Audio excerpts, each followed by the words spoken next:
आज की क्लास में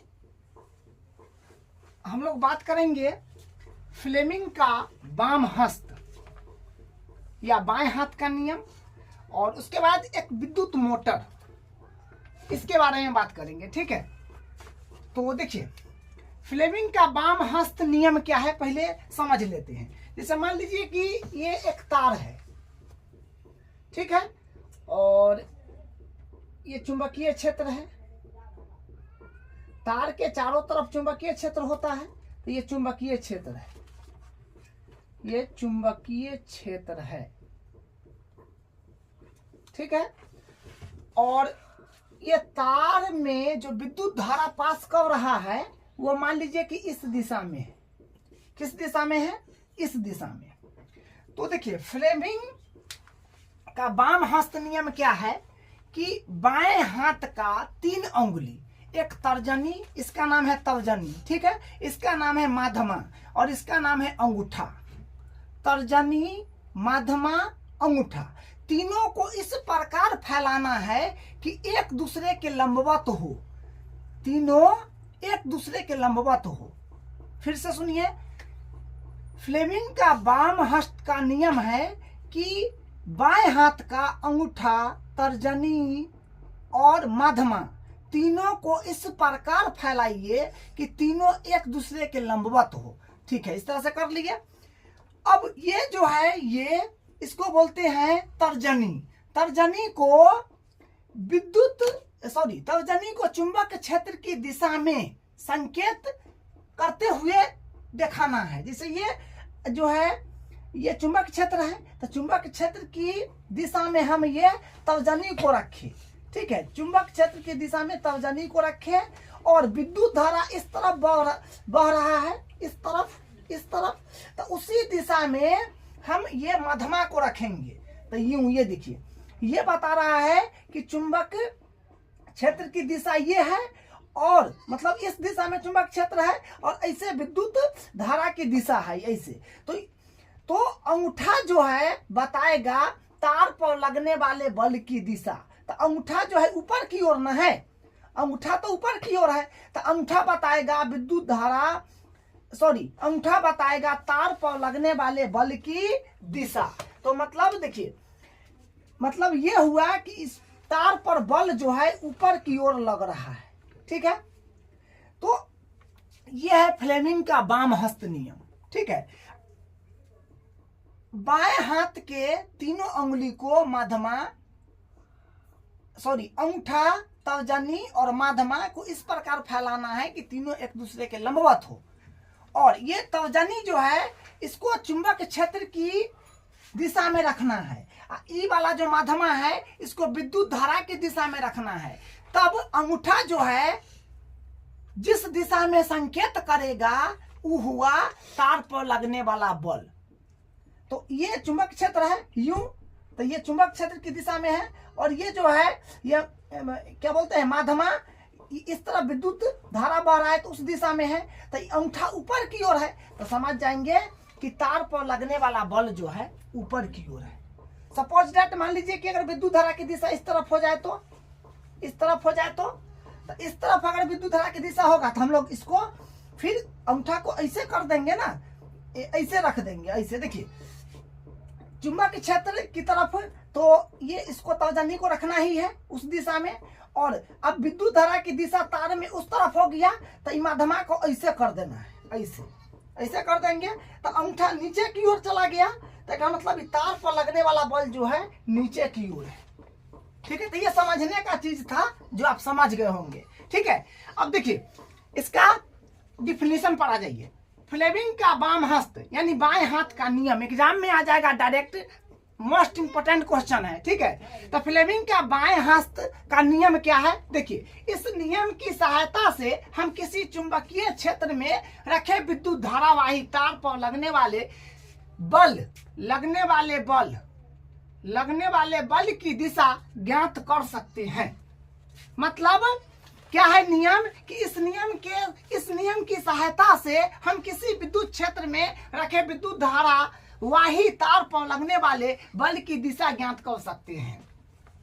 कोई भी चुंबक मतलब चुंबकीय क्षेत्र में रखे विद्युत धारावाही तार पर लगने वाला बल की दिशा हम इस नियम से ज्ञात कर सकते हैं। तो देखिए इस नियम के अनुसार यदि हम अपने बाएं हाथ की तर्जनी, माध्यमा व अंगूठा, तर्जनी, माध्यमा, अंगूठा, ठीक है, वो अंगूठे को इस प्रकार फैलाई कि तीनों परस्पर लंबवत हो, वह तर्जनी चुंबकीय क्षेत्र की दिशा में तथा माध्यमा विद्युत धारा की दिशा में संकेत करती हो, तब अंगूठा तार पर लगने वाले बल की दिशा बताता है।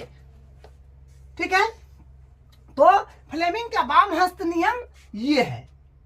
फ्लेमिंग का वाम हस्त नियम क्या है कि इस नियम की सहायता से हम किसी चुंबकीय क्षेत्र में रखे विद्युत धारावाही तार पर लगने वाले बल की दिशा ज्ञात कर सकते हैं। इस नियम के अनुसार यदि हम अपने बाएं हाथ की तर्जनी, माध्यमा व अंगूठे को इस प्रकार फैलाए कि तीनों परस्पर लंबवत हो, जो आपको बताया है, तर्जनी, माध्यमा, अंगूठा को इस प्रकार फैलाना है कि तीनों एक दूसरे के लंबवत हो। ठीक है, लंबवत हो वह तर्जनी चुंबकीय क्षेत्र की दिशा में, तर्जनी मतलब ये तर्जनी चुंबकीय क्षेत्र की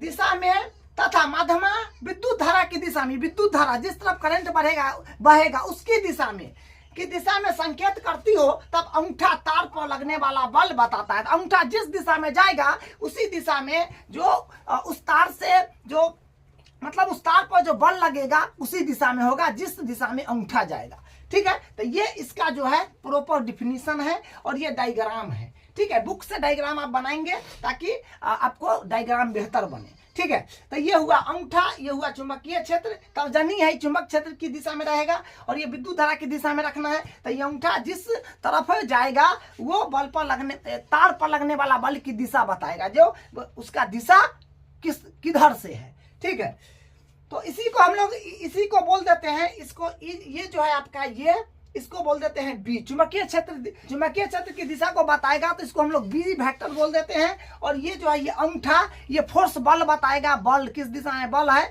तो इसको एफ से जो फोर्स होता है। और ये हुआ आई, धारा जिस तरफ है उसको, धारा को हम लोग करंट आई से रिप्रेजेंट करते हैं, तो ये आई हुआ। इसको इस तरह से ध्यान रखना है। कैसे, B F I, B F I, F B I, F B I. ठीक है, इस तरह से ध्यान रखना है। अब देखिए एक अगला है विद्युत मोटर, काफी इंपोर्टेंट है, मोस्ट इंपोर्टेंट है। ठीक है, विद्युत मोटर, तो ये डायग्राम है इसका, ये इसका डायग्राम है। ठीक है, अब देखिए इसका डिफिनीशन, ऐसी युक्ति है जो विद्युत ऊर्जा को यांत्रिक ऊर्जा में परिवर्तित करता है। विद्युत मोटर क्या है, यह एक ऐसी युक्ति है जो विद्युत ऊर्जा को यांत्रिक ऊर्जा में परिवर्तित कर देती है। इसका उपयोग देखिए, विद्युत मोटर का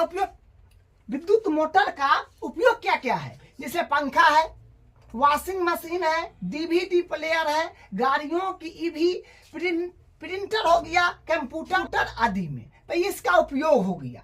ठीक है, इसका संरचना देखिए, संरचना माने इसमें संरचना का मतलब हुआ कि इसमें कहां पर कौन चीज है, क्या है, इसको कैसे समझेंगे। ठीक है, तो देखिए संरचना में चित्रानुसार किसी चुंबकीय क्षेत्र में एक विद्युत धारावाही आयताकार कुंडली इस प्रकार रखी हुई है कि भुजा AB व CD चुंबकीय क्षेत्र के लंबवत हो। तो देखिए इसका कहने का मतलब ये है कि ये चुंबकीय क्षेत्र है।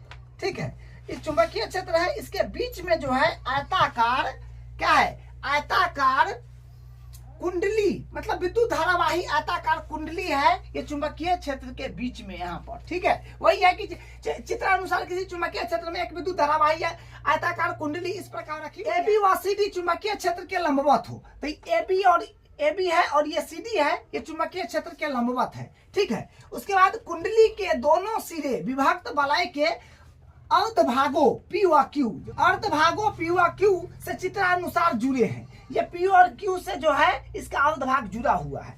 ठीक है, उसके बाद देखिए P व Q की आंतरिक सतह विद्युत रोधी होती है।